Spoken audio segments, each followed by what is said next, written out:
첫 시간으로 이 노동관계가 무엇이냐에 대해서 수업을 할 건데요.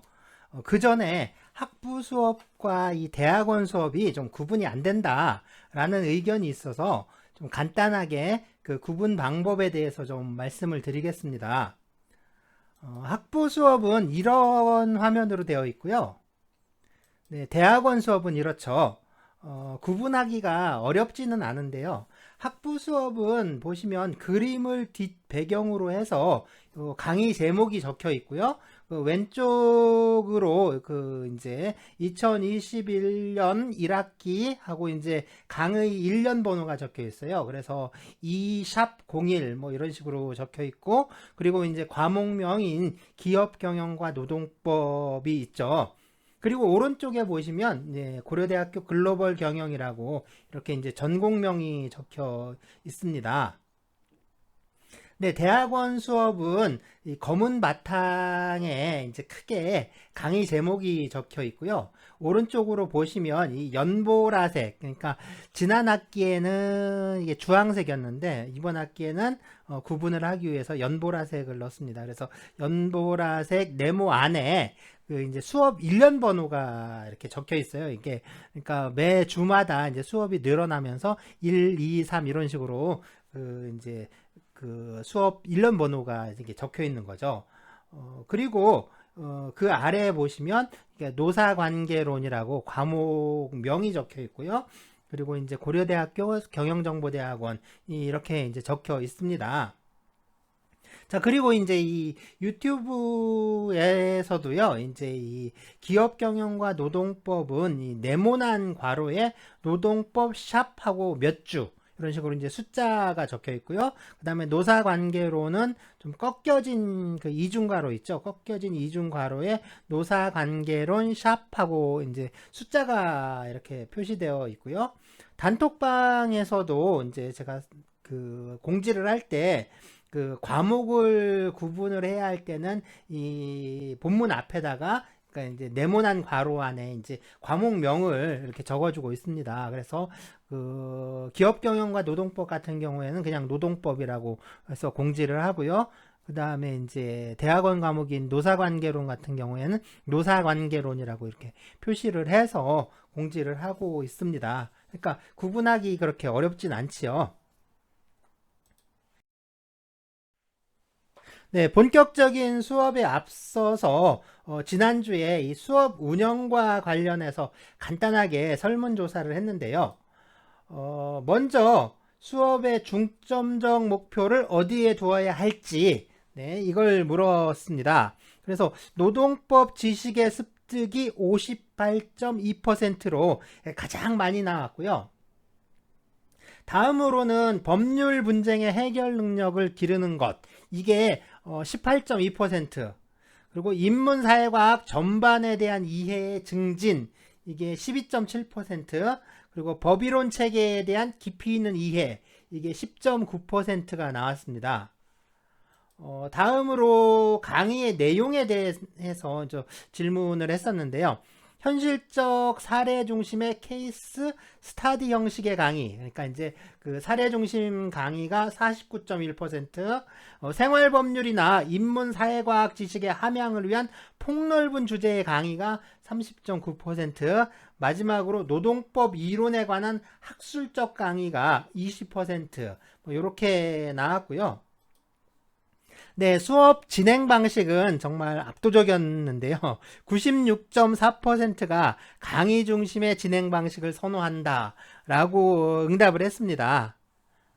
네, 자, 뭐 이게 이제 다수결로 무언가를 좀 결정하는 건 아니고요. 여러분들이 생각하고 또 희망하는 뭐 강의 주제나 스타일에 대해서 좀 알아본 거니까요. 네, 앞으로 수업을 하면서 이러한 그 설문 결과를 좀 많이 참작을 하고 또 이제 이런 것들을 많이 반영할 수 있도록 하겠습니다.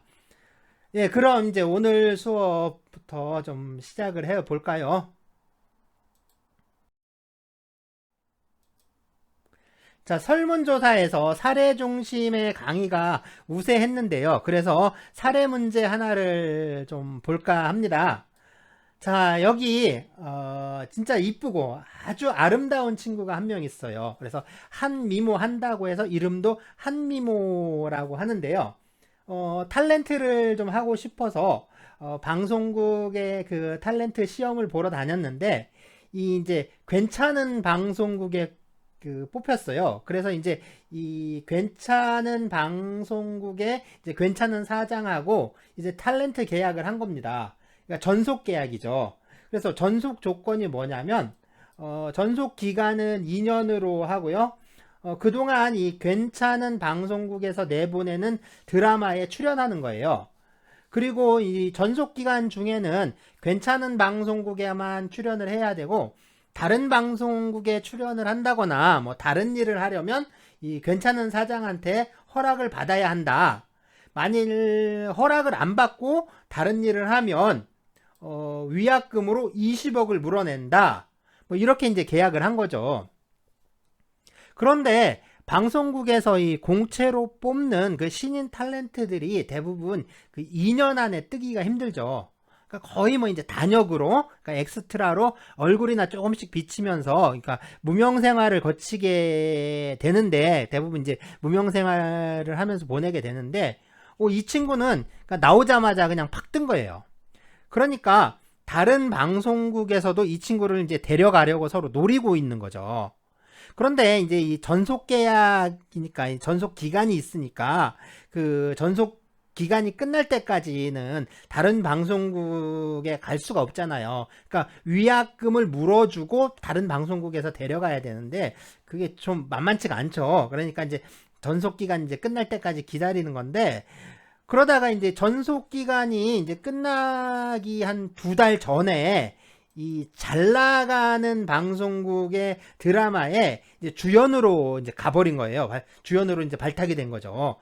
그러면서 이제 괜찮은 방송국에서 자기를 키워주기로 했는데 뭐 안 키워졌다. 뭐 전속 기간도 2달만 있으면 이제 끝난다. 그러니까 괜찮은 방송국에서 뭐 차기 출연작도 뭐 정해지지 않았다. 그러면서 이제 이 잘 나가는 방송국에서 출연 제의가 오니까 바로 이제 가버린 거죠.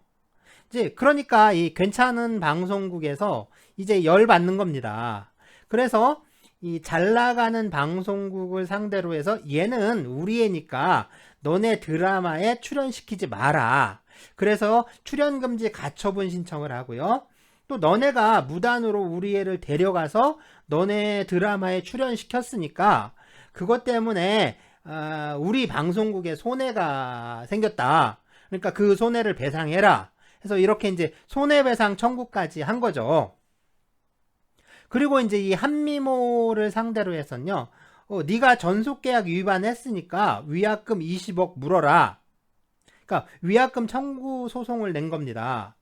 자, 여기서 뭐 출연금지 가처분 신청이라든가 뭐 손해배상 청구는 이 두 방송국에서 뭐 변호사를 사든 서로 협상을 하든 뭐 알아서 잘 해결하시라고 하고요. 우리는 이제 이 위약금 청구 소송만 보겠습니다. 이제 위약금 청구 소송만 보는 거예요. 자, 위약금 20억을 물어줘야 하느냐 하는 게 문제죠. 그러니까 전속기간 2년이 아직 안 끝났는데 다른 방송국에서 드라마 주연을 시켜주겠다. 자, 그러니까 이제 허락도 안 받고 휘리릭 가버린 거잖아요. 그러니까 전속 계약을 위반한 건 분명하죠. 문제는 계약을 위반했는데 이 20억의 위약금을 내야 하느냐 하는 거죠. 우리가 이 사례나 사건을 볼 때 가장 먼저 해야 할 일은요, 객관적으로 있는 그대로의 사실을 보는 거예요. 그러니까 사실이 뭐냐, 다시 말해서 팩트가 뭐냐라는 건데요. 이거를 사실관계를 확정한다라고 합니다. 이렇게 사실관계를 정확하게 확정한 후에 여기에다가 법이나 규범을 적용하는 거예요. 먼저 이 사례에서 사실관계는 좀 명확하죠. 그러니까 한미모와 괜찮은 방송국은 2년을 기간으로 하는 전속계약을 체결했다. 그런데 한미모가 전속기간이 끝나기 2달 전에 이 괜찮은 방송국의 승낙도 받지 않고 이 잘나가는 방송국의 드라마에 출연을 해서 전속계약을 어겼다. 이거잖아요. 그러면 이 사실관계에 적용할 규범이 또 뭐냐라는 거죠. 먼저 계약을 했잖아요. 그러니까 이제 계약의 내용이 이 사실관계에 적용할 수 있는 규범이 되겠죠. 그래서 계약 내용에 이 전속계약 위약금으로 20억을 정했으니까 이게 적용이 되겠죠. 그러면 한미모는 위약금으로 20억을 물어야 한다 라는 결론이 나오죠. 여기서 문제는 좀 간단하게 사실이 있고요. 이 사실에 그 규범을 적용한다. 뭐 이제 이렇게 이제 간단하게 끝날 문제가 아니죠. 그렇게 이게 간단하다면 문제를 낼 필요가 없는 거죠. 자, 이제 20억을 물어줘야 하느냐라는 이제 진짜 문제가 나오는 겁니다. 자, 어떨까요? 20억을 물어야 할까요? 아니면 물지 않아도 될까요? 이게 토론을 해보면 참 좋은데요. 상황상 어려우니까 이제 그냥 넘어가기로 하고요. 대부분의 사람들 보면요. 그러니까 이게 이제 전에도 수업 시간에 가끔 유사한 사례를 제시를 하면 학생들이 대부분 또 그렇게 말을 해요. 이 계약을 했으니까, 그죠? 계약을 했으니까 계약에서 정한 대로 위약금을 물어야 한다. 라고 이렇게 말을 합니다. 예, 그 중에 이제 몇몇은요, 이 20억이라는 금액이 너무 어마어마하니까 다 인정하기는 좀 그렇지 않느냐, 이게 좀 깎아줘야 되지 않겠느냐 라는 또 의견이 나오기도 해요.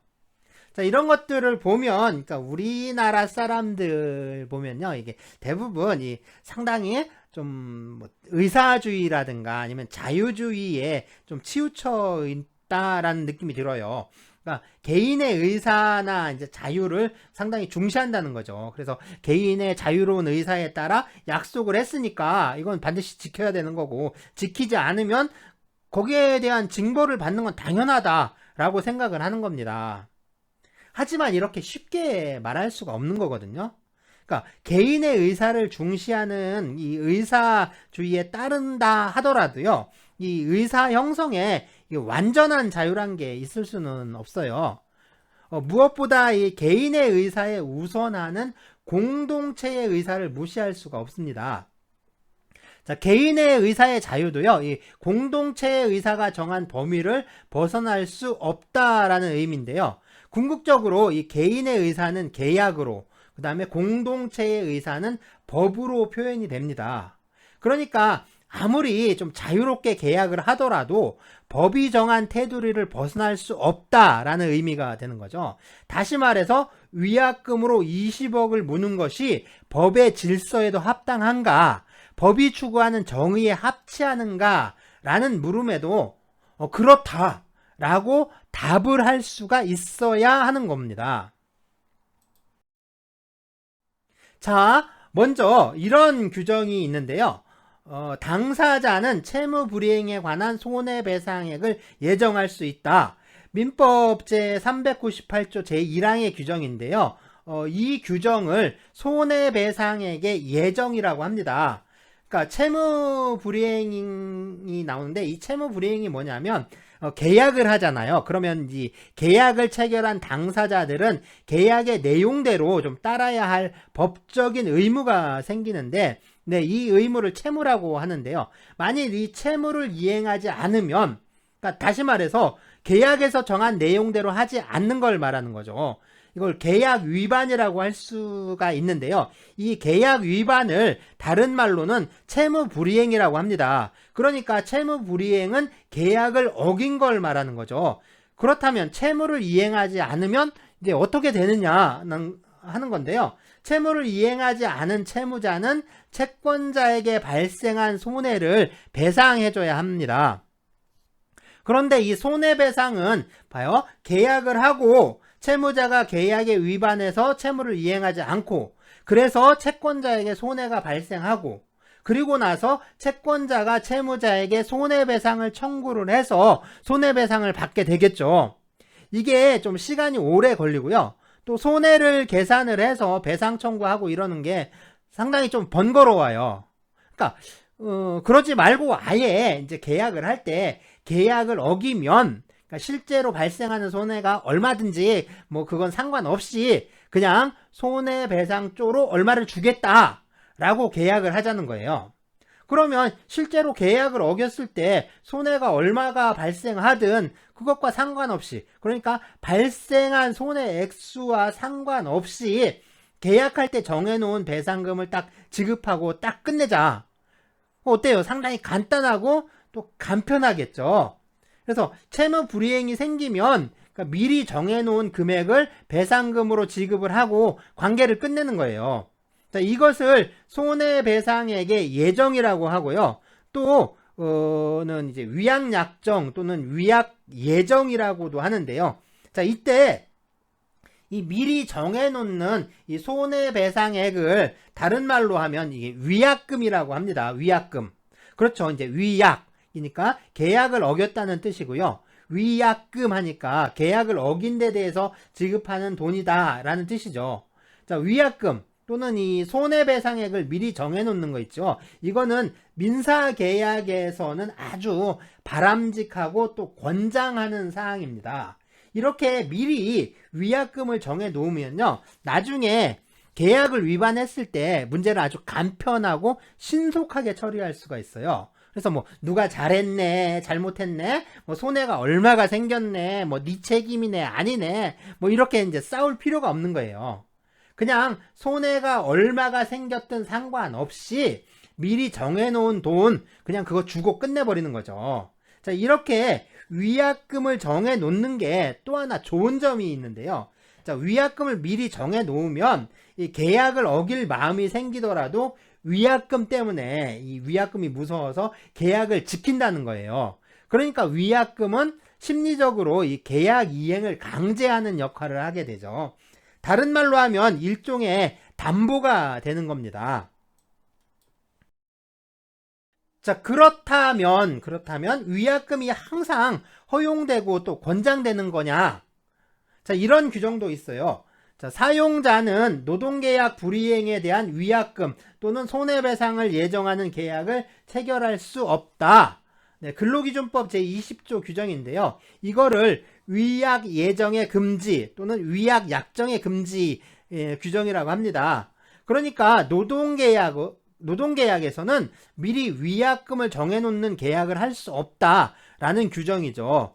이렇게 법률이 금지하고 있는데 노동계약을 하면, 그러니까 노동계약을 하면서 이제 위약금을 정해놓으면 이게 어떻게 되냐라는 건데, 이 노동계약이 이 근로기준법에서 정한 규정을 위반하잖아요. 그러면 그 계약은 무효가 됩니다. 물론 이 노동계약 전부 다 무효가 되는 게 아니라 법률에 위반된 그 부분만 무효가 되는데요. 그러니까 법이 위약금을 정하지 말라고 했는데 위약금을 정하면 그 위약금을 정한 그 내용 있죠. 위약금에 관한 내용은 전부 무효가 되는 거예요. 자, 그러면 이렇게 위약금이 무효가 되면 계약을 어기더라도 위약금을 청구할 수 없게 되는 겁니다. 자, 그런데 이렇게 근로기준법에서 정한 내용과 민법에 정한 내용이 서로 다르잖아요. 그렇다면 이 근로기준법, 이 근로기준법은 노동법의 대표적인 법률이니까 그냥 노동법이라고 하죠. 이 노동법과 민법이 서로 다르다면 이제 어떻게 해야 하느냐, 그런 문제가 생기는 거죠. 이렇게 서로 상반되는 내용을 정하고 있다면 어느 규정을 적용해야 할지 참 난감하겠죠. 그렇다면 이 노동법과 민법이 어디에 적용되는지부터 좀 차근차근 따져보도록 합시다. 자, 먼저 노동법은요, 이 노동관계에 적용되는 법입니다. 이걸 뒤집어서 말한다면 노동관계에 적용되는 그 법체계가 노동법인 거죠. 그리고 이 민법은 민사관계에 적용되는 법인데요. 역시 민사관계에 적용되는 법이 민법인 거죠. 자, 조금 어렵게 말하면요. 어떤 법이든 법은 그 법이 적용되는 사람의 어떤 사회생활 관계가 있어요. 우리는 사람으로서 이 사회생활을 하잖아요.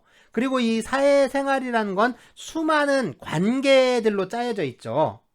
그렇게 우리가 사회생활을 하면서 맺어지는 관계를 이걸 사회생활 관계라고 하는데, 자, 그 사회생활 관계에도 어떠한 규칙도 있고 또 질서도 있겠죠. 이렇게 우리가 사회생활을 하면서 그러한 사회를 유지하고 또 원활한 사회생활이 이루어질 수 있도록 이 사회생활에서 꼭 지켜야 하는 것들, 그거를 사회규범이라고 하는데요. 자, 이 말을 돌려서 말하면 우리의 사회생활은 규범에 의해서 규율되고 있다라고 할 수가 있습니다. 그렇다면 우리의 사회생활 관계를 규율하는 규범, 이게 사회생활 규범인데요.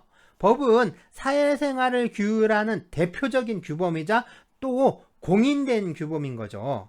그러니까 사회생활 관계의 내용이 무엇이냐에 따라서 거기에 적용되는 법규범도 달라지는 겁니다.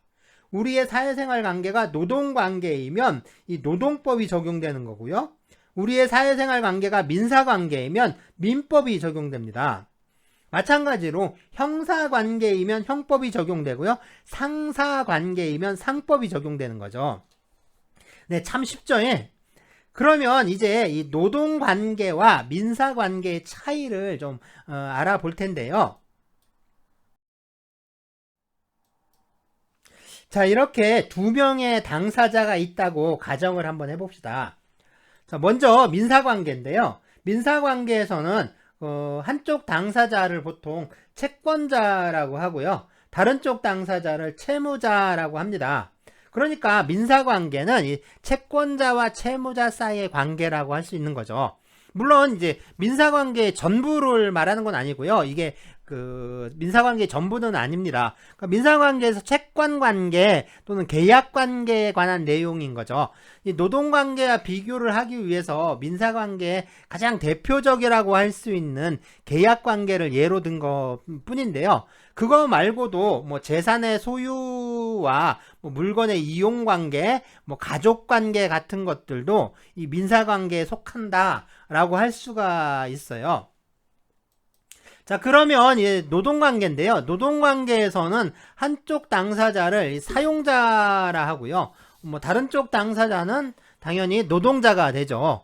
그러니까 노동관계는 이 사용자와 노동자 사이의 관계라고 할 수가 있겠죠. 자, 다시 이제 민사관계에서요. 채권자가 있고 또 채무자가 있는데 보통 이런 관계는 계약에 의해서 생겨납니다. 그래서 계약관계 또는 채권관계라고 하는데요. 계약을 하면 그 계약으로 인해서 권리와 의무가 생기게 되는데 이것을 채권 또 채무라고 합니다. 그런데 이제 채권과 채무가 한 사람에게만 각각 속하는 경우가 있어요. 그러니까 채권관계인데 채권자에게는 채권이라는 권리만 있고 채무자에게는 채무라는 그 의무만 있는 경우라고 할 수가 있어요. 이 대표적인 게 이게 증여계약인데요. 그러니까 내가 갖고 있는, 그러니까 내 물건을 다른 사람에게 무상으로, 그러니까 아무런 대가 없이 공짜로 주는 걸 증여라고 하는데요. 이 증여 계약을 하게 되면 이 증여를 받는 사람은 증여하는 물건을 받을 수 있는 권리만 있고요. 이 증여를 해야 하는 사람은 물건을 넘겨줘야 하는 채무만 있는 거예요. 이것처럼 계약의 양 당사자 중에서 한쪽에는 채권만 생기고 다른 쪽에는 채무만 생기는 이런 계약을 편무 계약이라고 합니다. 그러니까 의무가 한쪽 편에만 생기는 계약을 말하는 거죠. 그런데 그게 아니라 이 계약에 의해서, 그러니까 한쪽 당사자에게 이게 채권뿐만 아니라 채무도 함께 생기는 경우가 있어요. 그러니까 이제 채권자이면서 동시에 채무자가 되는 거죠. 마찬가지로 이 채무자이면서 동시에 채권자가 되겠죠. 자, 이 물건을 사고 파는 이 매매 계약을 한번 생각을 해봅시다. 내가 이 중고 자전거를 5만원에 팔기로 했다라고 하면 나는 이 물건의 대금인 5만원을 받을 수 있는 권리가 생기죠. 그러면서 동시에 자전거를 매매 계약의 상대방에게 넘겨줘야 하는 그런 의무도 생기게 되죠. 그러니까 마찬가지로 이 계약의 상대방, 그 상대방도 물건의 대금을 지불해야 하는 의무가 생기면서 동시에 자전거를 넘겨받을 수 있는 권리도 생기죠. 이것처럼 계약에 의해서 권리와 의무가 함께 생기는 이런 계약의 유형을 쌍무계약이라고 합니다. 그러니까 채무가 당사자 쌍방에 생기는 거죠. 그래서 쌍무계약이라고 하는데요. 그렇다면 그 계약은 이 편무계약이 많을까요? 아니면 쌍무계약이 많을까요? 네, 이게 당연히 이 쌍무계약이 많다라고 할 수가 있습니다. 그리고 이 노동계약 역시 쌍무계약이라고 할 수가 있는데요. 그렇다면 이 노동계약과 일반적인 민사계약의 차이점이 무엇이냐라는 건데요. 무엇보다 이 채권자와 채무자가 아니라 이 노동자와 사용자라고 당사자를 부르는 명칭이 정해져 있잖아요. 자, 일반적으로 보면 이 민사관계에서는 당사자의 지위가 상호 호환적이다라고 말을 합니다. 자, 이게 무슨 말이냐면 채권자와 채무자의 지위가 서로 바뀔 수 있다는 거예요. 그런 가능성이 있는 거죠. 예를 들어서 오늘은 내가 집을 사는 사람이에요. 오늘은 내가 집을 샀습니다. 그렇지만 얼마 있다가 나는 또 집을 파는 사람이 될 수도 있잖아요. 이것처럼 나는 민사계약의 이쪽 당사자가 될 수도 있고 또 저쪽 당사자가 될 수도 있는 거예요. 하지만 이 노동계약은 다르다는 거죠. 사용자는 늘 사용자고 노동자는 늘 노동자라는 거죠. 자, 그렇다면 노동계약은 왜 이런 문제가 생기느냐? 그죠? 이런 문제가 왜 생기는지, 그리고 또 하나 뭐냐면 결국에 노동관계는 그래서 왜 특별한지, 뭐 이거에 대한 문제겠죠.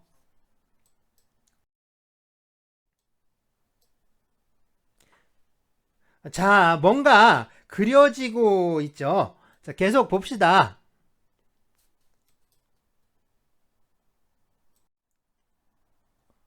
네, 한쪽은 가게 또는 개인이고요. 다른 쪽은 기업이네요.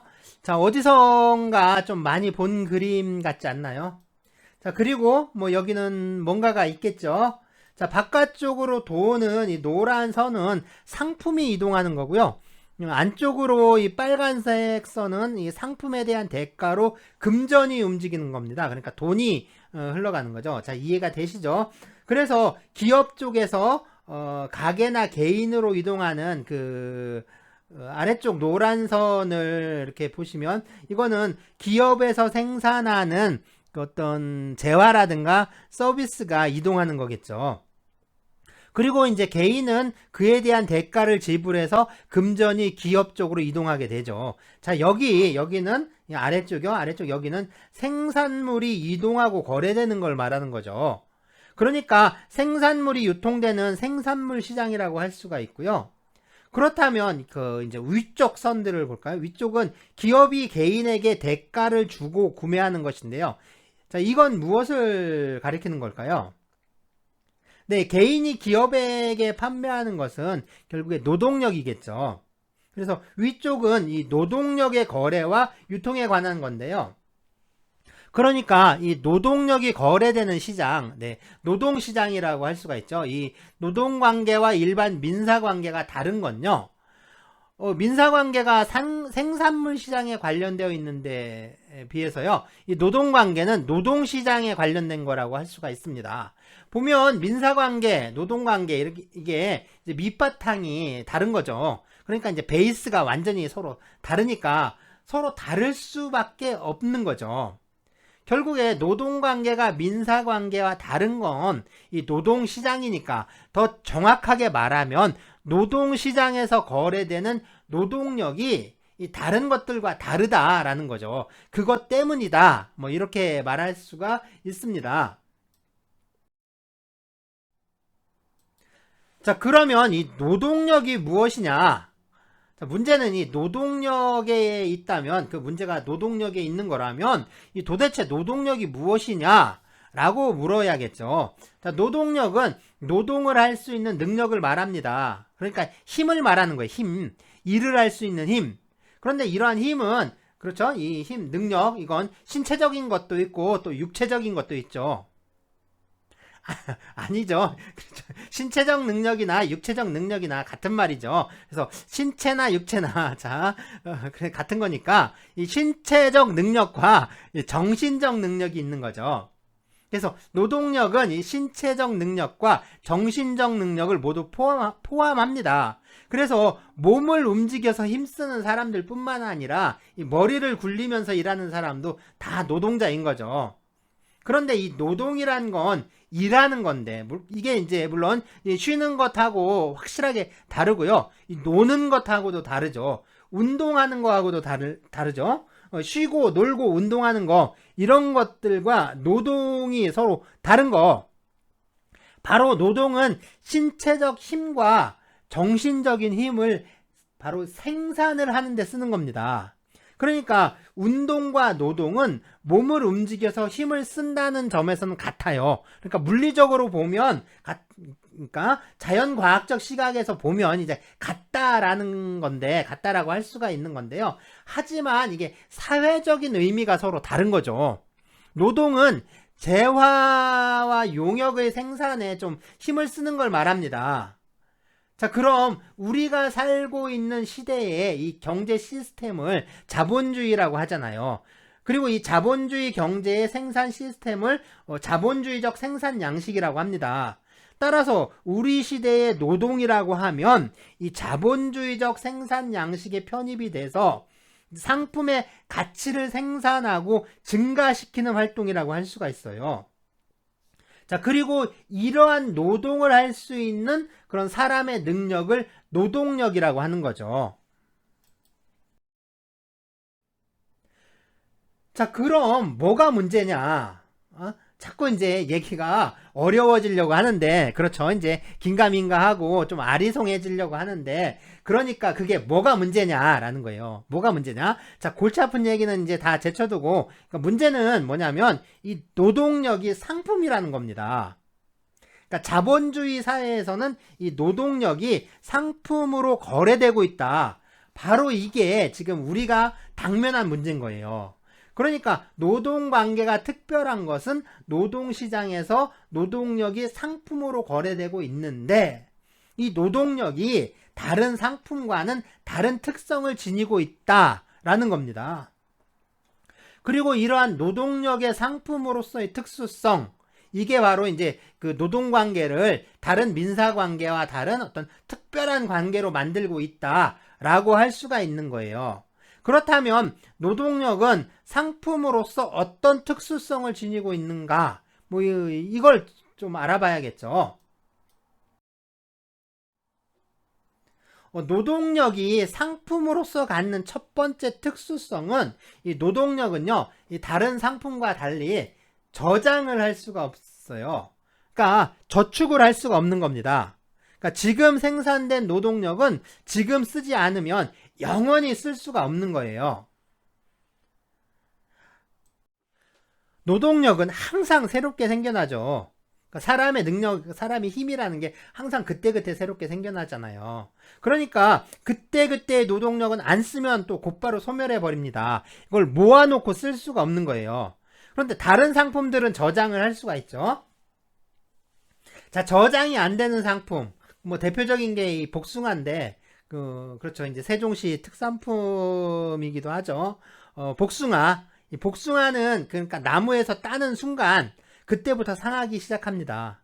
그래서 이게 유통기한이 아주 짧아요. 또 보면 이 복숭아는 그 제사상에 올리질 않죠. 그러니까 이 복숭아는 귀신을 쫓는다라는 속설이 있는데요.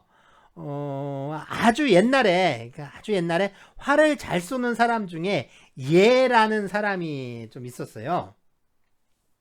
그러니까 이름이 예예요. 예. 그러니까 중국의 요임금 때 이게 중국에 한꺼번에 태양이 10개가 뜨는 사태가 발생했다고 합니다. 그러니까 하늘에 해가, 그러니까 태양이 10개가 있으니까 아주 난리가 났겠죠. 그런데 이제 중국에서 이걸 어떻게 할 수가 없는 거예요. 그래서 이게 이제 그 요임금이 그 동방천재, 그러니까 동쪽에 있는 천재, 그러니까 하늘 임금이죠. 그러니까 참고로 네, 단군 할아버지의 아버지 이름이 환웅천왕이죠. 역시 하늘 임금입니다. 하늘 임금입니다. 천왕, 천재 뭐. 그런데 어쨌든 이 동방의 천재가 이 혼란에 빠진 중국을 구원을 하려고, 그러니까 신장, 그러니까 신령스러운 장수죠. 신이죠. 신장, 그러니까 그 한 명 파견을 하는데 바로 그 사람이 얘예요. 얘.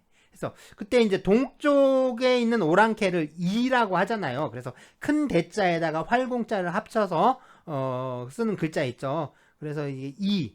그래서 이제 동쪽 오랑캐를 동이라고 하잖아요. 그래서 동이족의 그 신령스러운 장수다, 아니면 동이족의 아주 신장, 그 신이 내린 장수다 해서 얘를 보통 이예라고 부르기도 해요.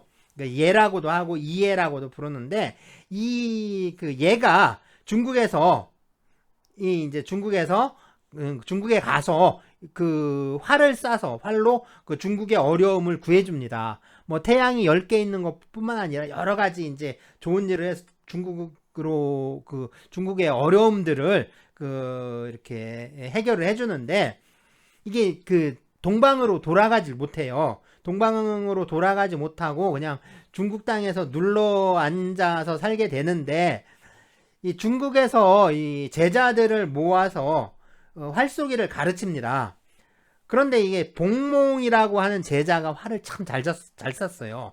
그러니까 복몽이라는 제자를 가르쳤는데, 복몽이라는 제자가 참 이제 잘 배워가지고 활을 잘 쏘게 됐는데, 이 복몽이라는 제자가 이제 생각을 한 거예요. 생각을 해보니까 자기가 아무리 노력을 해도 이 얘가 있는 이상 자기는 활쏘기로 1인자가 될 수 없다는 거예요.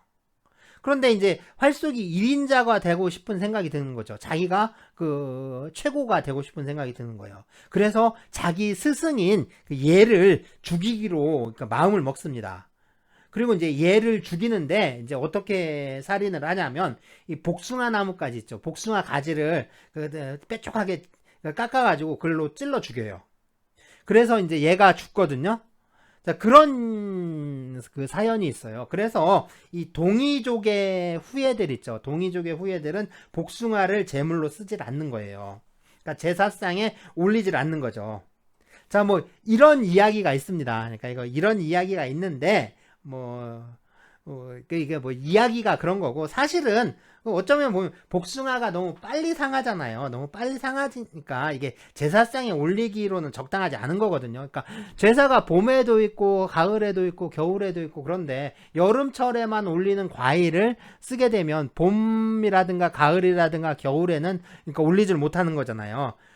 그러니까 제사상에 올라가는 과일들 보면은, 그렇죠, 사과, 배, 밤, 대추, 감, 다 오래 보관할 수가 있는 거잖아요. 그러니까 오래 보관할 수 있으니까 1년 내내 그러니까 제사상에 이제 변함없이 그러니까 올릴 수가 있는 건데, 그렇죠. 자, 이제 복숭아는 안 그렇다는 거예요. 복숭아는 좀 안 그런 거죠. 자, 요즘 딸기철인데요. 딸기도 참 오래 보관할 수가 없잖아요. 과일이라든가 채소들 보면 대부분 또 그렇죠. 그런데 자, 이제 생각을 해봅시다. 생각을 해보면 이런 상품들이 저장을 할 수 없다라는 게, 자, 시간이 지나면 상해서, 그러니까 썩어서 상품 가치가 떨어진다는 의미지, 이게 물리적으로 저장할 수 없다라는 건 아니죠. 뭐 형태가 바뀌더라도 저장이란 건 할 수 있습니다. 그냥 두면 돼요. 오래돼서 썩어서 문제지, 이게 저장을 할 수는 없는, 저장을 할 수는 있는 거죠. 하지만 노동력은 이게 안 된다는 거예요. 아예 물리적으로 이 저장이라든가 저축을 할 수가 없는 거죠. 자, 이 또 다른 특징은, 노동력은 그 노동력을 보유한 사람으로부터 분리할 수 없다는 건데요. 다른 상품들은 그 상품의 생산자나 소유자로부터 분리를 해서 상품만 단독으로 팔고 사고 유통하고 양도하고 그러잖아요. 그런데 노동력은 이 노동자로부터 분리를 해서 노동력만 거래할 수는 없잖아요. 자, 만약에 노동력을 노동자로부터 분리할 수 있다라고 생각을 해봅시다. 그럼 지금 여러분들은 열심히 이 노동법 강의를 들으면서 공부를 하고 있는데, 자, 생각해 봅시다. 여러분은 지금 공부하고 싶어요? 아니면 놀고 싶어요? 공부하는 게 좋아요? 아니면 노는 게 좋아요? 당연히 노는 게 좋겠죠. 그런데 왜 여러분은 그렇게 좋은 그 노는 걸 포기하고 공부를 하고 있냐? 이거죠. 자, 노동력을 노동자로부터 분리할 수 있다면, 그렇죠? 여러분은 지금 공부할 필요가 없는 거죠. 그러면 공부는 누가 하면 되는 걸까요? 공부는 누가 하면 되는 거죠? 그렇죠. 여러분은 공부할 필요 없이 그냥 즐거운 놀이를 한다거나 뭐 쉰다거나 산책을 한다거나 하면 되는 거죠. 그죠? 애인 만나서 영화 보러 가도 되고 공원에 놀러 가도 되고 아니면 그냥 그러니까 낮잠을 자도 되고 그런 거예요. 그리고 공부는 이 학습 능력에게 시키는 거죠. 그러니까 학습 능력만 따로 떼서 공부시키고 그 노동할 수 있는 능력만 따로 떼서 노동시키고, 나는 뭐가 필요해요? 나는 노는 능력 있죠. 노는 능력, 놀이 능력만 가지고 놀러 다니면 되는 거잖아요. 자, 그게 안 되는 거죠. 사람의 신체적 능력, 정신적 능력은 그 사람에게서 분리가 되지 않으니까, 그렇죠? 어쩔 수 없이, 그죠? 학습 능력이 공부를 한다면, 그죠? 어쩔 수 없이 내가 공부를 해야 되는 거고, 노동 능력이 일을 하는 건 결국에는 어쩔 수 없이 내가 일을 해야 되는 거죠. 그런데 이 노동력이 저장이 불가능하고 또 분리가 불가능하다 보니까 이게 생기는 문제가 있는데요. 이게 노동시장에서 노동력을 판다는 건 결국은 노동력만 보낼 수 있는 게 아니니까, 노동자는 이 노동력을 구매한 사용자의 그 어떤 처분, 그러니까 노동력을 처분, 지휘, 명령 뭐 이런 거에 따라서 이 노동력을 제공해야 한다라는 얘기가 되는 거죠.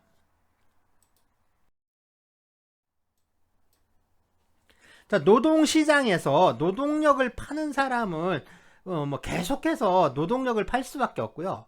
노동력을 사는 사람은 또 계속해서 노동력을 살 수가 있는 거죠. 그러니까 지위가 고정되어 버리는 겁니다. 다른 말로 하면 이 사회 계급이 출현하는 거죠. 자, 봉건 영주와 농노, 뭐 노예 이런 건 이런 사람들 보면 서로 다른 신분이에요. 양반과 쌍놈도 마찬가지죠. 신분이 다른 거예요. 신분이. 이건 신분이라고 하는 거예요. 신분이라고 하는 거지 이걸 계급이라고 하진 않습니다.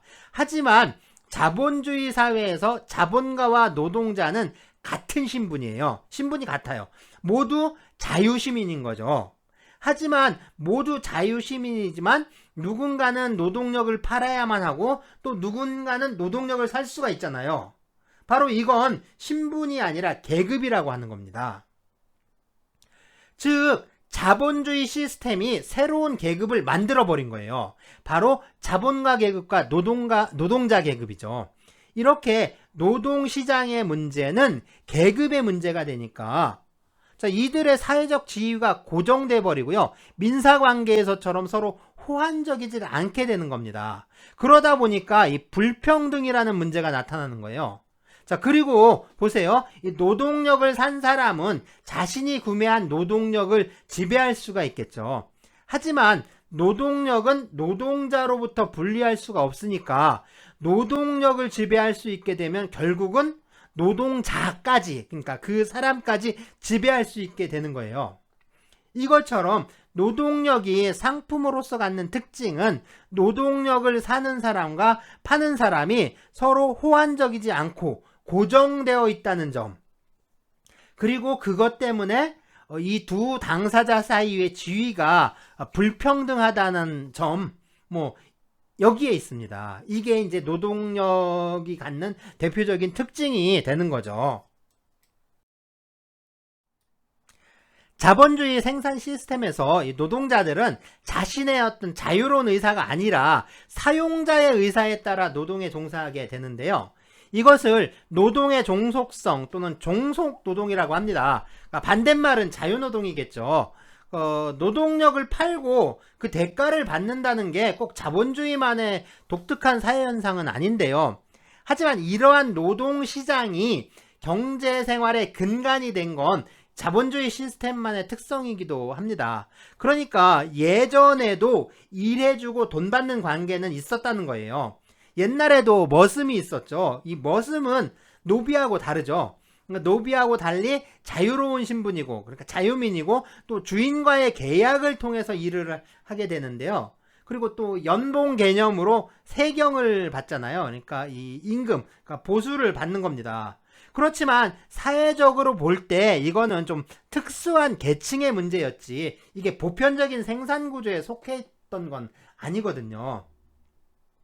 하지만 그 자본주의 시스템은 이 자본가들이 다른 사람의 노동력을 구매를 해서 이것을 생산에 투입을 하고 그것을 통해서 얻은 생산물을 시장에 유통시켜서 그래서 이윤을 획득하는 그런 구조죠.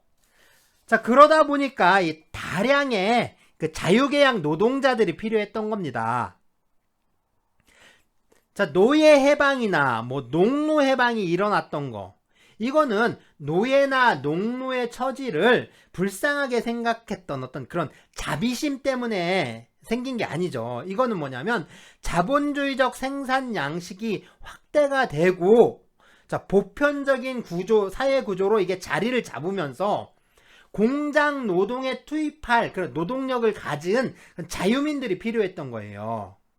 그래서 예속된 신분으로 이 신분 제도에 의해서 노동에 종사하던 노예와 농노들을 해방을 시켜서 자유민으로 만들고, 이 자유민들의 노동력을 자본가가 구매하게 되었던 거죠.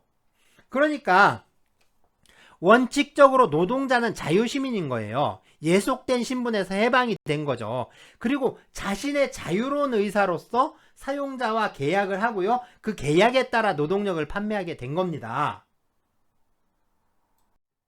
그런데 봅시다. 우리가 보통 9시에 출근해서 6시에 퇴근을 하는데, 자, 9시에 출근을 하면 그때부터 내가 자유롭게 할 수 있는 게 뭐가 있을까요? 자, 나는 자유의사를 갖고 있고 신분적으로도 자유로운 시민인데 출근을 했더니 내가 자유롭게 할 수 있는 건 없고 모두 사장님이 시키는 대로 일을 하게 되잖아요. 나는 분명 자유로운 사람인데 현실적으로 직장에서 나는 자유롭지 못하고 시키면 시키는 대로 해야 되는, 그러니까 노예와 똑같은 존재가 됐잖아요. 그러니까 신분 제도로부터 해방된 농노, 해방된 노예들이 다시 노예의 신분으로 전락을 해버린 거죠. 자, 이것이 자본주의 노동의 본질이라는 거죠. 그러니까 자본주의 이전 시대에도 종속노동은 있었어요. 하지만 그거는 법적으로 또 제도적으로 그리고 신분제도에 의한 종속이었다는 거죠. 자, 자본주의 노동의 특징은 이렇게 이제 신분적으로 자유롭고 자신의 의사에 따라 어떤 자유계약에 의해서 노동력을 판매를 했지만, 그러니까 노동력이 상품으로서 지니는 특수성으로 인해서 종속적인 노동관계로 편입될 수밖에 없다라는 겁니다. 물론 이 종속노동이라는 개념이 좀 시대를 초월을 해서 어느 시대에나 있는 뭐 고정적인 형태가 있는 건 아니고요. 뭐 요새 이제 지식노동이라든가 뭐 이런 게 발달을 하면서 그 사용자의 지휘 명령으로부터는 그 어느 정도 좀 재량권이 인정받는 뭐 자유롭게 노동에 좀 종사할 수 있는 형태가 많이 나타나고 있는데요. 뭐 그렇다고 해서 이게 노동의 종속성이 보인다는 건 아닙니다. 어쩌면 이 노동의 종속성이라는 건요, 어떤 구체적이고 개별적인 그 주의 명령 체계를 의미한다기보다는 하나의 시스템을 지칭하는 것으로 이해할 수도 있는 거죠. 어쨌든 이 꼭 알아두어야 할 게 있는데, 이 노동 관계의 본질은 이 종속 노동 관계, 다시 말해서 노동의 종속성에 있다는 점, 이건 절대로 잊지 말고요. 이번 학기 내내 반드시 기억하고 있어야 됩니다. 자, 뭐라고요? 뭐라고 했죠? 자, 노동관계의 본질은 이 노동의 종속성 또는 종속 노동관계에 있다. 그리고 노동법은 이러한 종속 노동관계를 규율하는 법이다. 네, 이거 잊지 말고 꼭 기억해야 합니다. 노동법은 시민법 원리를 수정한다. 이런 말들을 많이 하는데요. 시민법. 그러니까 줄여서 이게 민법이라고 하는데, 원래 노동관계도 뭐 크게 보면 이게 민사관계에 속해요. 그러니까 노동계약에 의해서 발생하는 노동계약관계라는 거죠. 하지만 시민법은 이 두 당사자가 대등한 지위에서 자유로운 의사에 따라 거래를 한다는 그걸 전제로 하는 건데요. 노동관계는 이미 지위의 대등성이라든가 지위의 호환성이 부인되는 거죠. 그러다 보니까 시민법을 그대로 적용을 하게 되면 참 불합리한 결과가 나타나고요. 불평등한 상태를 이걸 더욱 심화시키게 된다는 겁니다. 그래서 이 시민법 원리를 그대로 적용하지 않고 이것을 수정할 수밖에 없다. 뭐 이렇게 말을 하는데, 자, 그렇다면 도대체 이놈의 시민법 원리가 무엇이냐 하는 거죠. 시민법 원리가 뭐냐? 프랑스 대혁명이죠. 이 프랑스 혁명의 시발점이 됐던 사건이 바로 이 바스티유 감옥 습격 사건인데요. 이 바스티유 감옥 습격 사건으로 인해서 프랑스 혁명이 시작됐다라고 할 수가 있습니다. 프랑스 대혁명은 이 세계사적으로 참 어마어마한 변화를 가져오게 됐죠. 자, 법적인 측면에서도 보면 이 근대 시민법, 근대 시민법이라는 게 이 프랑스 대혁명의 산물이다라고 할 수가 있습니다. 그러니까 진정한 어떤 법적으로 이 근대, 그러니까 모던한 거죠, 모던. 그게 이제 시작이 되는 거예요. 그래서 이 근대 시민혁명을 통해서 탄생하게 된 이 근대 시민법은 인격 평등과 개인주의를 기초로 하는 법 체계인데요. 먼저 인격 평등은 뭐냐면 이게 모든 사람은 법 앞에 평등하다. 사람의 인격은 평등하다라는 건데요. 이건 사람의 권리는 태어날 때부터 하늘에서 부여받았다라고 하는 이 천부인권 사상의 당연한 귀결이라고 할 수가 있습니다. 그리고 이전 시대에는요, 근데 이전에는 사람은 독자적인 인격체가 아니라 그가 속한 어떤 공동체의 한 구성원으로서 가치를 지녔는데, 이제는 그게 아니라 이제 모든 사람은 독립되고 서로 평등한 개인이라는 거예요. 즉 개인의 자유를 절대시하는 것이라고 할 수가 있습니다. 자, 이러한 이제 인격 평등과 개인주의를 기초로 한 게 바로 사적 자치의 원칙이라고 할 수가 있어요. 시민들의 어떤 사적인 거래 관계나 사회생활 관계에 대해서 국가 권력은, 그러니까 너는 간섭하지 마라 라는 거죠. 자, 물론 이러한 원칙들은 어떤 프랑스 혁명 당시의 원칙만이 아니라 21세기인 지금도 여전히 아주 강력하고 유효한 원칙입니다. 자, 사적 자치의 원칙은 여전히 우리 이제 민사관계의 기본 원칙이에요. 그래서 인격 평등과 개인주의 역시 이러한 사적 자치를 떠받치고 있는 가장 중요한 어떤 기둥이라고 할 수가 있습니다. 사실 이게 우리 시스템을 유지해주고 있는 가장 이제 근간이 되는 거죠. 자, 이러한 사적 자치의 원칙에 의해서요, 근대 시민법에 3가지 기본 원리가 도출이 된다라고 하는데, 자, 먼저 소유권 절대의 원칙입니다.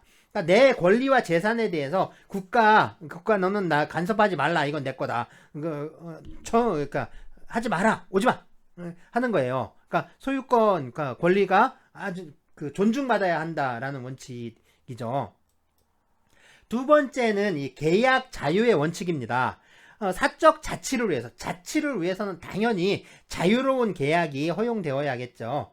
마지막으로는 이 과실 책임의 원칙인데요. 사회생활을 하면서 누군가 손해를 입었다면 그 손해를 야기한 사람에게 고의나 또는 과실이 있는 경우에만 책임을 져야 한다.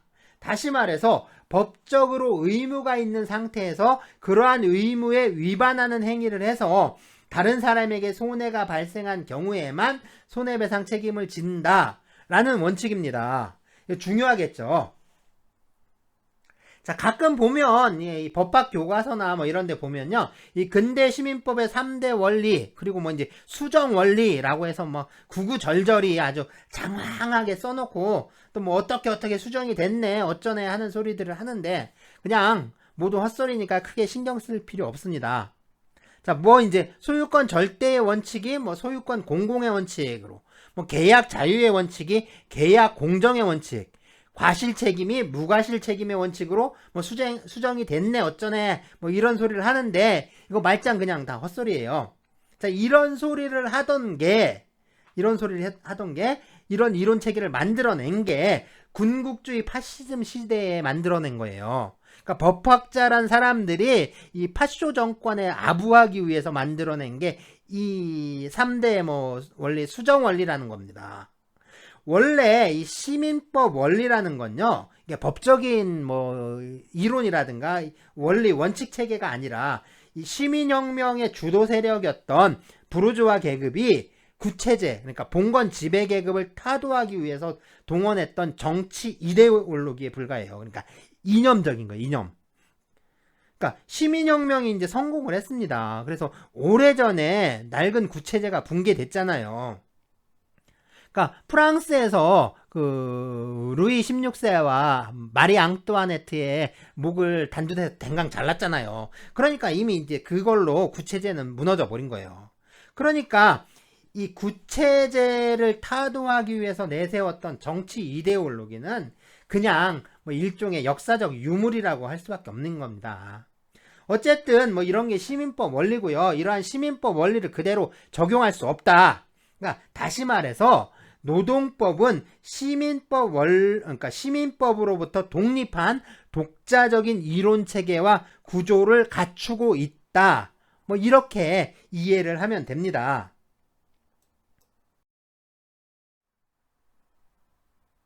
그렇다면 이 문제를 좀 원점으로 되돌려서 생각을 해봅시다. 한미모 양은 그 위약금 20억을 물어야 하느냐, 아니면 물지 않아도 되느냐. 이 질문은 한미모 양이 이 괜찮은 방송국 사장하고 전속계약을 했는데 이 전속계약이 민사계약이냐 아니면 노동계약이냐에 따라서, 그래서 민법을 적용할 거냐 아니면 노동법을 적용할 거냐가 정해지겠죠. 그래서 민법이 적용이 된다면 채무불이행에 대한 어떤 그 손해배상액을 예정한 것으로서 정당한 그 내용이 되는 거지만, 노동법이 적용된다면 위약 예정 금지 원칙이 적용이 되니까 위약금 규정은, 그러니까 위약금에 관한 내용은 무효가 되는 거죠. 자, 이럴 때 그 비슷한 사례가 있는지 좀 찾아보면 좋은데요. 네, 있습니다. 전속계약에 관한 대법원 판결이 몇 건이 있는데 이 중에 그 방송국 악단 있죠. 밴드라고 해야 되나요? 뭐 이제 밴드보다 좀 규모가 큰 그 악기 연주자 그룹 있잖아요. 자, 이 악단에 근무하다가 정년 퇴직한 사람들의 어떤 퇴직금에 관한 1997년 판결이 있는데요. 뭐 자세한 내용은 뭐 나중에 기회가 되면 하기로 하고요. 이 악단의 연주자도 방송국과의 전속계약을 맺고 방송국에서 악기를 연주하는 일을 했는데요.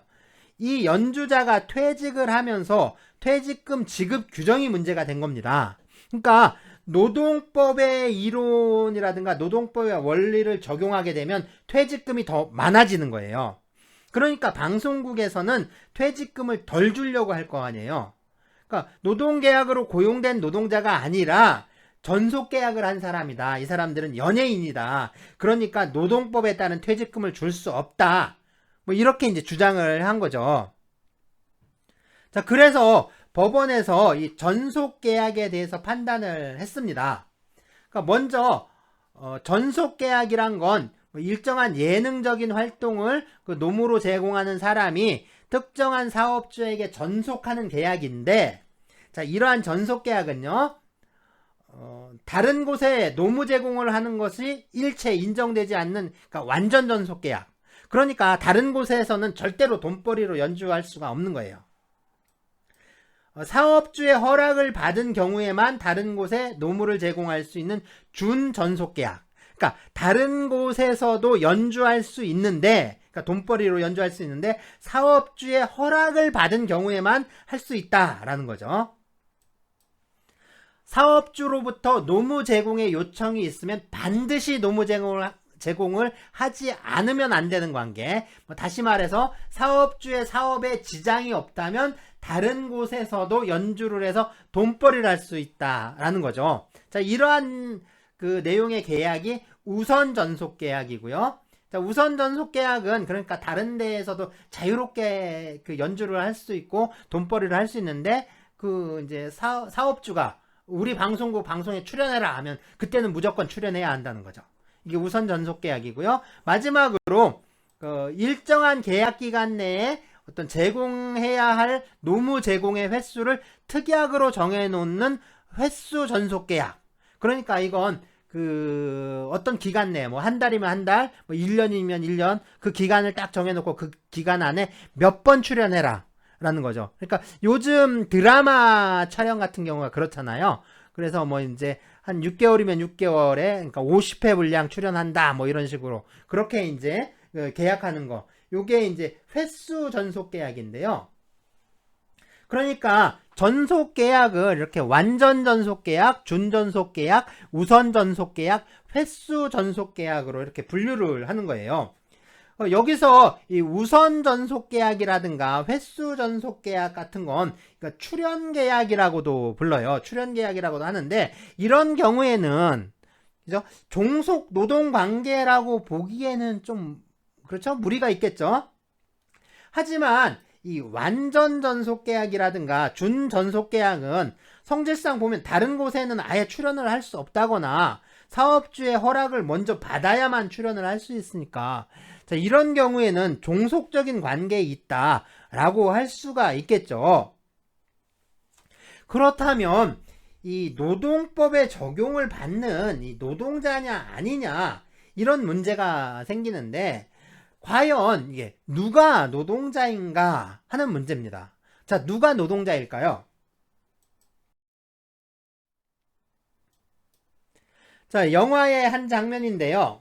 선장과 선원이라고 할 수가 있습니다. 그럼 누가 노동자이고 누가 사용자일까요?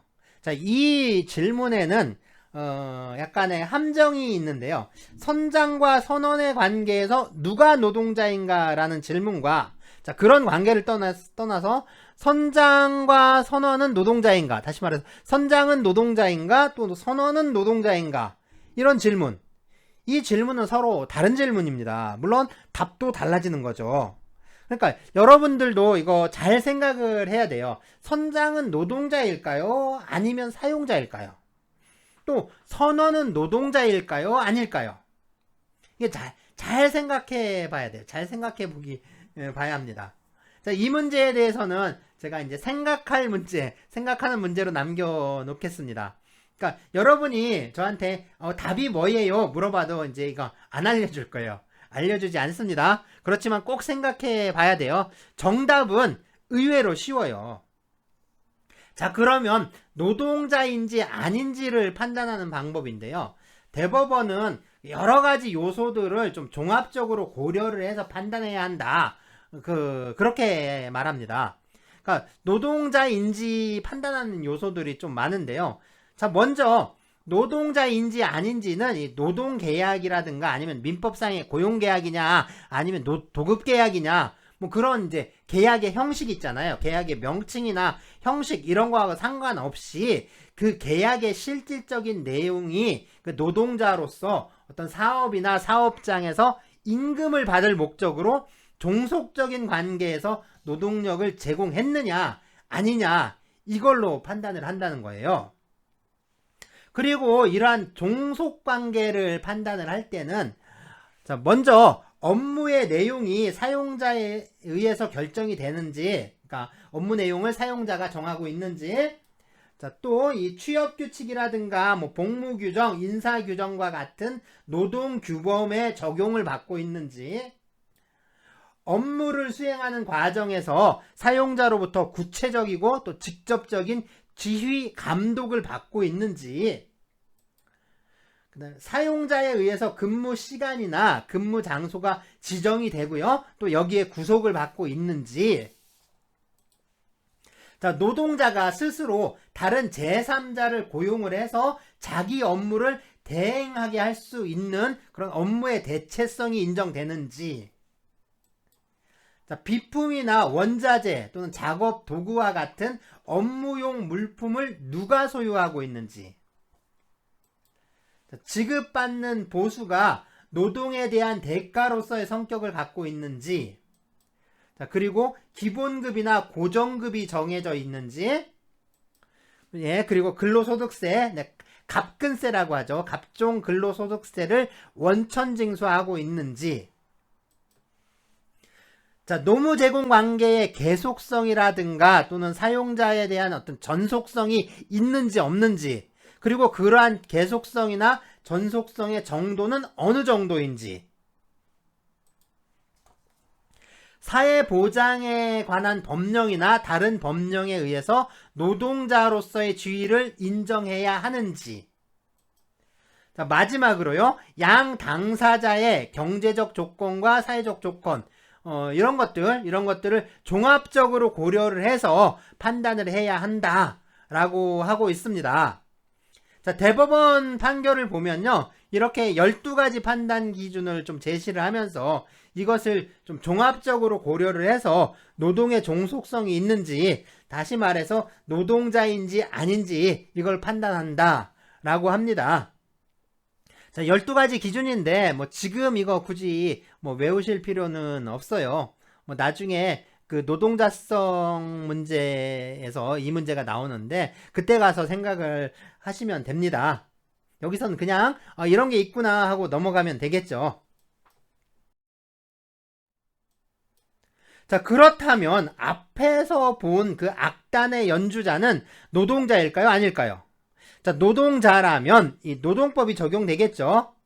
법원은 이 악단의 연주자들이, 그러니까 방송국의 악단원으로 입사를 한 후에 자신들의 의사에 따라 독립적으로 연주하는 그 연주라는 노무를 제공한 게 아니라 방송국의 구체적인 출연 지시에 따라서 방송 출연을 한 것이다.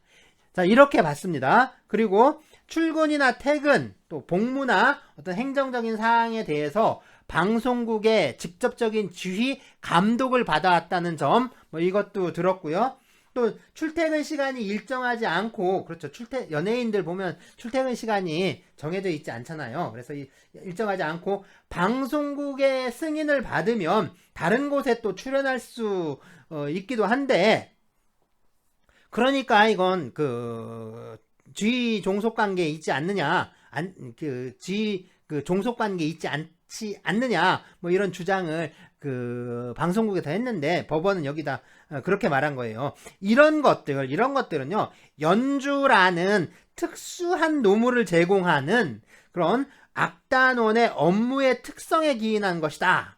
이렇게 본 거예요. 그러니까 이 자체가 그 노동자냐 아니냐를 그 노동자가 아니다라고 말할 수 있는 게 아니라 이건 단지 이 사람들의 업무 특성상 그런 것에 불과하다라고 본 겁니다. 또 이 방송국에서는 필요할 때마다 이제 수시로 그리고 일방적으로 또 어떤 프로그램이라든가 어떤 사업에 악단원을 출연하라고 지시를 할 수가 있었고요. 이런 경우에 악단원들은 그런 지시에 따라야 할 의무를 부담한 거죠. 자, 이건 악단원의 연주 노동력의 처분에 대해서 방송국이 지휘 명령의 권능을 가지고 있었던 것이라고 할 수밖에 없다라고 했습니다. 네, 그리고 악단원들은 방송국으로부터 노무를 제공한 대가로 매월 정해진 기준에 의해서 기본급을 받고요. 또 수당, 상여금 이런 것들을 지급을 받았습니다. 또 그 방송국도요, 이 악단원들을 노동자로 봐서 매월 이 갑종 근로소득세를 원천 징수를 해서 세무서에 납부를 해 왔다는 거예요. 그러니까 이 악단원들이 방송국에 노무를 제공하는 과정이나 실태, 보수에 관한 사항, 그리고 노무 제공의 계속성이라든가 종속성, 이런 것들을 살펴보면 이 악단원들은 방송국에 대해서 사용 종속 관계에 있는 노동자들이다 라고 할 수 있다 라고 판결을 한 겁니다. 그러니까 악단원들의 전속계약은 결국에 이 실질에 있어서는 노동계약이고, 이들의 전속계약 관계는 노동관계이다. 그러니까 노동법이 적용된다, 이런 결론이 나온 거예요. 자, 이 시점에서 우리가 박수 한번 쳐줘야 될 것 같지 않아요? 자, 그렇다면 이 노동법이 적용되는 노동관계에 대해서 조금만 더 알아보겠습니다. 자, 여기 한 사람의 노동자가 있고요, 또 한 사람의 사용자가 있습니다. 그리고 이제 한 사람의 노동자가 아니라 집단으로서의 노동자가 있겠죠. 노동자 집단입니다. 자, 이렇게 노동관계를요, 한 사람의 노동자와 또 한 사람의 사용자와의 관계를 중심으로 고찰을 할 때 우리는 이걸 개별적 노동관계라고 부르는데요. 그러니까 개별적 노동자와 개별적 사용자와의 관계를 말하는 겁니다. 자, 이러한 개별적 노동관계에 관한 그 법 규범으로는요, 헌법 제32조가 있고요, 또 개별적 노동관계를 규율하는 가장 일반적이고 기본적인 법률은 바로 근로기준법이라고 할 수가 있습니다. 그리고 이렇게 그 한 사람의 사용자와 그 사용자와 노동관계를 맺고 있는 노동자 집단과의 관계를 상정할 수 있는데요, 이러한 관계를 보통 집단적 노동관계라고 부르고 있어요. 이러한 집단적 노동관계는 헌법 제33조 헌법 제33조 노동 3권과요, 이 노동조합법에 의해서 규율되고 있습니다. 노동조합법이라고 줄여서 부르는데, 이 법률의 정식 명칭은 노동조합 및 노동관계 조정법이에요. 이걸 줄여서 보통 노동법이라고 부릅니다. 자, 이번 학기 노동법, 그러니까 기업경영과 노동법이죠. 이 학부의 노동법 수업은 이 근로기준법이 중심이 되는 거고요. 그러니까 근로기준법만 한다는 게 아니라 근로기준법이 중심이 된다라는 거고요. 대학원 과목인 이 노사관계론, 이 노사관계라고 하면 보통 이 집단적 노동관계를 말하거든요. 그래서 이 대학원 과목인 이 노사관계론은 결국에 이 노동조합법이 중심이 된다라고 할 수가 있습니다. 거의 그 노동조합법만 다루게 될 것 같아요. 자, 이제 그 법률이나, 그러니까 그런데 이 법률이나 명령 규칙과 같은 이게 그 법령이 아닌데, 그러니까 그 법의 형태를 보면 이 성문법, 그러니까 법령의 형태가 있는데, 그거 외에도 이 노동관계를 규율하는 아주 중요한 법규범들이 있어요. 그러니까 노동규범들인 거죠. 노동규범들. 이게 노동 현실에 있어서는 굉장히 중요한 역할을 합니다. 굉장히 중요한 역할을 하는 그 규범들인데요. 그러니까 법령은 아니지만 그 노동 현실에서 굉장히 중요한 역할을 하는 노동법들인 거죠. 자, 먼저 한 사람의 노동자와 한 사람의 사용자 사이에 형성되는 노동규범, 다시 말해서 개별적 노동관계에서 당사자의 합의에 의해서 형성되는 노동규범이 바로 노동계약입니다. 자, 노동계약은 법규범은 아니에요. 그렇지만 노동규범으로서 아주 중요한 역할을 하게 됩니다. 자, 다음은 사용자와 노동조합, 노동자 집단인데요. 이 노동자 집단은 현실에서 노동조합의 형태로 나타나게 되죠. 그래서 사용자와 이 노동조합의 합의에 의해서 형성되는 노동규범, 이게 바로 단체협약입니다. 그리고 이 단체협약은 당사자 사이의 어떤 합의에 형성되는 협약, 다시 말해서 계약이에요. 계약이지만 이건 동시에 법으로서의 성격을 갖습니다. 그러니까 단체 협약의 법적인 성질은 계약이 아니라 법규범이란 뜻이 돼요. 이건 굉장히 중요한 문제입니다. 그리고 꼭 알아두셔야 해요. 단체 협약은 성질상 법규범이다. 그러니까 법이다 라는 겁니다. 다시 말씀드리지만 이거 정말 중요합니다. 수업을 떠나서 이거 현실에 있어서도 굉장히 중요합니다. 자, 그리고요.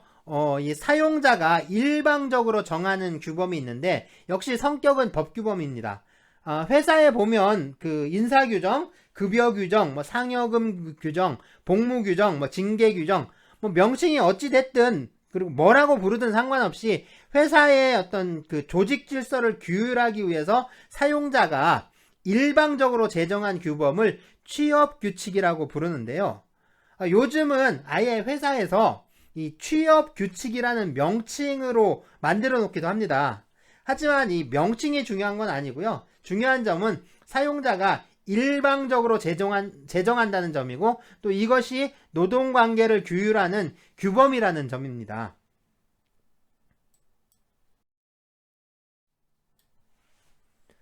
그렇다면 이렇게 근로기준법이나 노동조합법과 같은 법률도 있고 또 단체협약이나 취업규칙과 같은 법규범도 있고 또 노동계약도 있고 이렇게 노동관계를 규율하는 규범들이 많은데 이런 규범들은 무엇을 정해놓은 걸까요? 그러니까 법이면 법, 협약이면 협약, 규칙이면 규칙 뭐 이런 것들이 무슨 그 내용이 있을 거 아니에요. 내용이. 자, 그러니까 이것들이 정하고 있는 게 도대체 뭐냐라는 거예요. 도대체 뭘 정하고 있는 거냐? 자, 이러한 규범들이 정하고 있는 건 바로 이 노동 조건입니다.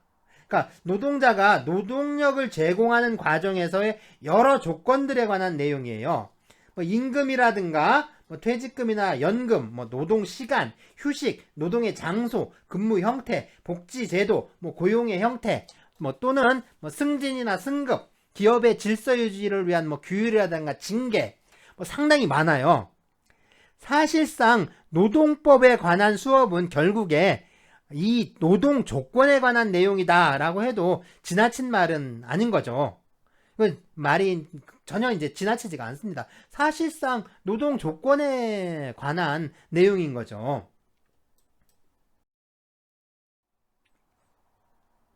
그런데 이 노동 규범이 여러 종류가 있는데요. 그러니까 어떤 노동 조건에 대해서 이러한 규범 체계들이 다 다르다. 이런 경우에는 그럼 무엇을 적용해야 되느냐? 그러니까 법률이 있고 뭐 명령이 있고 그다음에 뭐 노동 계약이 있고 단체 협약이 있고 취업 규칙이 있는데 이게 다 서로 내용이 다른 거예요.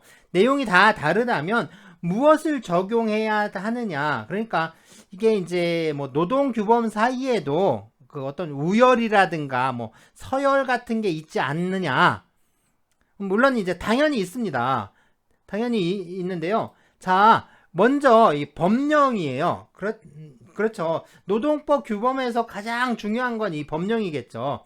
자, 이 법령에는 헌법 제32조 그리고 제33조 이 두 규정이 있는데 이 노동에 관한 헌법 규정이다 보니까 이 둘을 노동헌법이라고도 불러요. 이렇게 이제 노동헌법이 있고요. 또 이제 근로기준법과 이 노동조합법과 같은 국회에서 제정한 법률이 있습니다. 그리고 이 법률의 시행령, 뭐 시행규칙과 같은 이 명령 규칙들이 있고요. 경우에 따라서는 지방자치단체에서 제정하는 조례라든가 뭐 규칙도 있어요. 자, 이러한 성문법들을 법령이라고 할 수가 있습니다. 그리고 다음으로는요. 이 단체 협약이 있어요. 이건 사용자와 노동자의 합의에 의해서 형성되는 노동규범이라고 했죠. 그리고 사용자에 의해서 일방적으로 제정되는 취업규칙이 있고요. 자, 마지막으로 이 노동계약이 있습니다. 보시면 이렇게 순서적으로 배열이 되어 있는데요. 이 순서가 바로 이 노동규범의 우선순위를 말하는 거예요. 그래서 왼쪽으로 갈수록 더 효력이 센 거죠. 그리고 이 왼쪽으로 갈수록 상위법이라고 하고요. 오른쪽으로 갈수록 하위법이라고 합니다. 그래서 하위법은 상위법에 저촉되면 안 돼요. 그러니까 어길 수가 없는 거죠. 하위법은 상위법을 어길 수가 없어요. 그 하위법은 상위법을 따라야 되고요. 상위법의 내용에 반하는 하위법은 효력을 상실하게 됩니다. 그러니까 무효가 되는 거예요. 자, 이거를 상위법 우선의 원칙이라고 하는데요. 이게 노동법만의 원칙이 아니라 일반적인 법 원칙이에요. 그러니까 어느 법 체계에서나 통하는 원칙인 거죠. 이 상위법 우선의 원칙. 그런데요, 이 노동법의 영역에서는 이 상위법 우선의 원칙에 대한 그 예외가 존재합니다. 아주 중요한 거예요. 참 오늘 중요하다고 강조하는 거 참 많은데요. 이거 역시 정말 중요합니다. 그러니까 이건 꼭 알고 있어야 돼요. 이건 이번 학기 수업 끝날 때까지 잊어먹으면 안 돼요. 그러니까 어쩌면 이 수업을 떠나서 여러분들이 이제 깊은 산속이나 뭐 무인도 같은 데 들어가서 진짜 자연인으로 살 게 아니라면 이 경제 생활을 하려면 이건 꼭 알고 있어야 하는 내용이기도 합니다. 자, 이 상위법 우선의 원칙에 대한 이 노동법 영역에서의 예외는 바로 이 유리한 조건 우선의 원칙입니다. 그러니까 이게 뭐냐면 하나의 사실에 적용할 수 있는 여러 개의 노동 규범이 있을 때 상위법 우선의 원칙은 상위법이 적용되고 하위법은 적용되지 않는다. 그러니까 상위법은 하위법의 적용을 배척하는 거죠. 이런 원칙이었는데요. 유리한 조건 우선의 원칙은 상위법이 아니라 상위법이냐 하위법이냐 이런 거 상관없이 노동자에게 가장 유리한 조건이 적용되고 그거보다 불리한 조건을 정한 규범은 배척된다라는 원칙입니다. 그러니까 하위법이라도 그게 노동자에게 더 유리하다면 이 상위법을 무시하고 하위법이 적용되는 거예요. 자, 다시 한번 강조하지만 이 유리한 조건 우선의 원칙 이거 아주 중요합니다. 이거 꼭 기억해야 합니다. 당연히 시험에도 당연히 자주 나오겠죠. 이거 중요한 문제예요.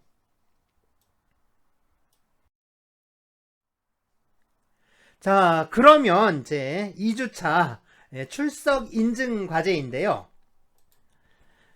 자, 보통 이제 줄여서 갑근세라고 많이 부르죠. 갑종근로소득세. 네, 갑종근로소득세입니다. 네, 이거 월급에서 보통 공제하고 나오잖아요. 그러니까 회사에서 월급 줄 때 이 갑근세와 주민세를 미리 떼서 회사에서 세무서에 납부를 하는 거예요. 세금을 납부하는 거죠. 자, 이것을 원천징수라고 하는데요. 자, 문제입니다. 2021년 3월 9일 2주차 출석 인증 과제입니다. 네, 갑종근로소득세를 원천징수한다 라는 사실만으로 그러니까 노동자인지 아닌지를 섣부르게 판단하면 안 되는 이유가 무엇이냐라는 질문입니다. 자, 갑종근로소득세, 그러니까 갑근세를 원천징수한다는 사실만으로 노동자인지 아닌지를 판단할 수 없는 이유는 무엇인가? 라는 겁니다. 네, 주관식이고요.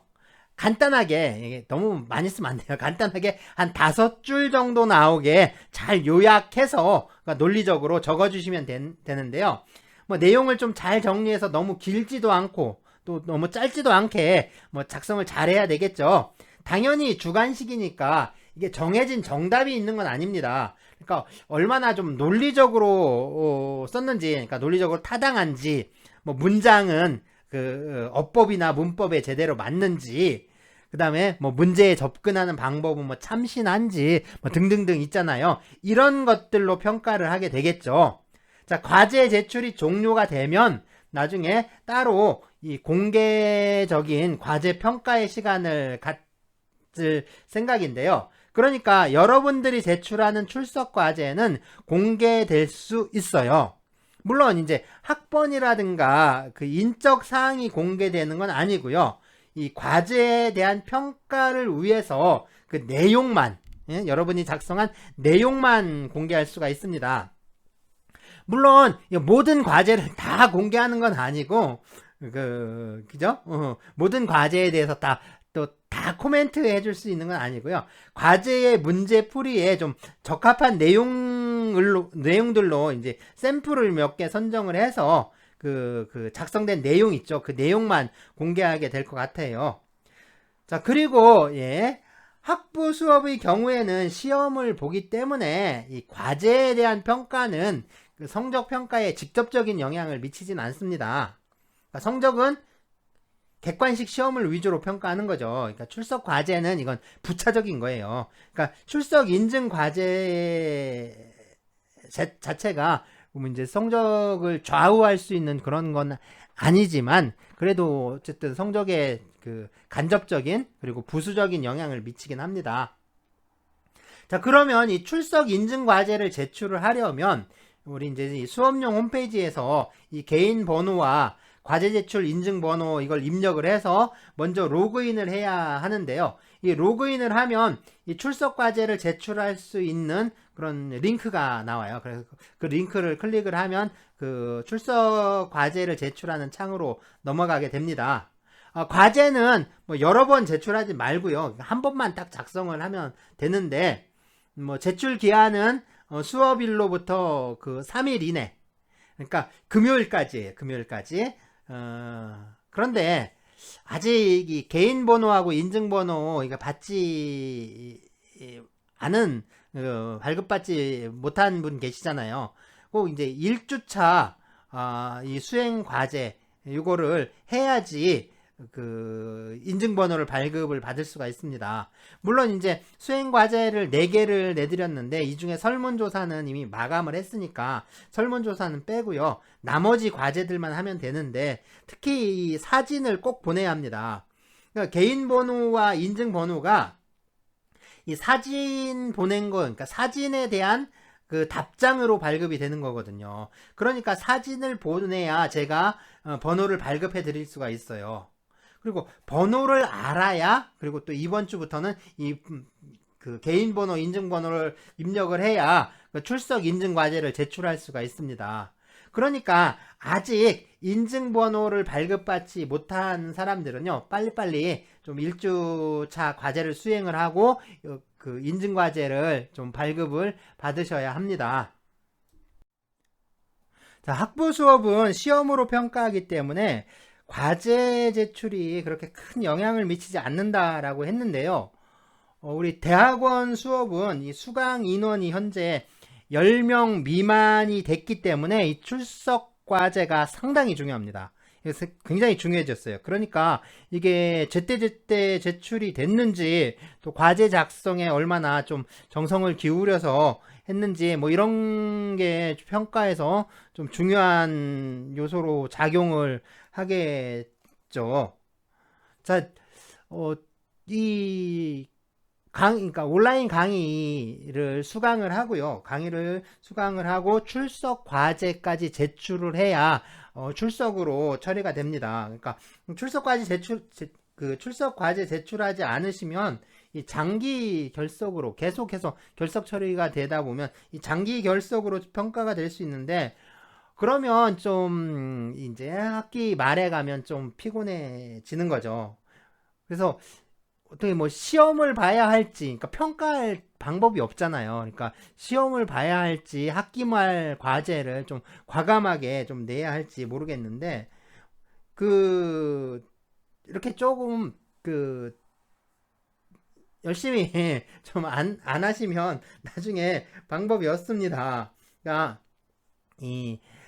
제가 그 주관식 절대평가라고 했는데 주관식으로 절대평가를 하겠다라고 말씀을 드렸지만 그 장기 결석으로 처리가 되고 그 뭐 과제도 그 제출한 게 없다면 평가 자료가 없다면 이제 학부생들 평가하는 거에 준해서 정말 과감하게 평가할 수밖에 없겠죠.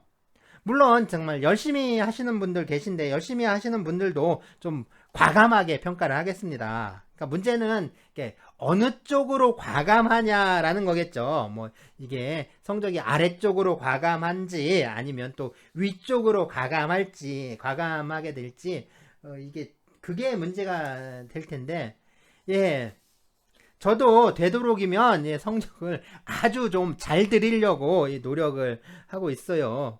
그래서 제가 노력하는 만큼 성적이 좀 잘 나갈 수 있게 좀 도와주시면 좋겠습니다. 그러니까 좀 여러분들도 노력을 해 주셔야 저도 이제 그 노력을 할 수가 있는 거겠죠.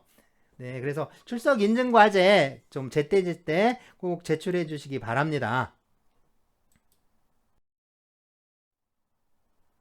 네, 다음 수업은 임금인데요. 임금의 뜻부터 시작하겠습니다.